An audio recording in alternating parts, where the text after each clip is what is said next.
Ես ուզում եմ նաև կառավարության նիստում արձանագրել եւ նույնիսկ դատապարտել բոլոր այն միտումները, որոնց նպատակը Ղարաբաղից տեղահանված մեր հայրենակիցներին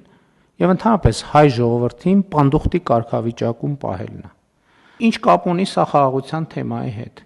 Երբ որ մենք ասում ենք, խոսում ենք վերադարձի օրակարգի մասին, նկատի ունենալով այն, ինչ հասկանալիորեն եւ ակնհայտորեն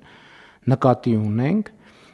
մենք ըստ էության առաջինը չենք թողում, որ այդ մարդիկ խաղաղվեն եւ տնավորվեն։ Սա շատ կարեւոր է, որովհետեւ խաղաղությունը մենակ պայմանագիր չի։ Խաղաղությունն այն է, որ մարդը խաղաղվի, հասկանա, որ այն ճամպրուկը կապած վիճակում այդ չկա ավելի դաժան եւ տառապալի բան, քան սպասումը։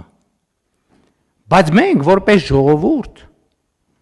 արդեն 100 քանի տարի է այդ սպասումով ենք ապրում եւ սա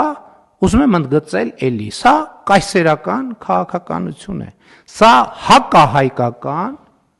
ապահայկական, կայսերական քաղաքականություն է, որ մի խաղաղվեք, էսա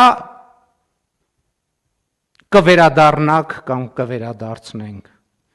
էսա ցեղասպանության միջազգային ճանաչում կլինի, էսա կվերադառնաք Վան, Մուշ, չգիտեմ, Կիլիկիա, եւ այլն, եւ այդպես շարունակ։ Այս քաղաքականությունը ունի երկու նպատակ։ Առաջինը հայ ժողովրդին պահել պանդուխտի գիտակցության մեջ,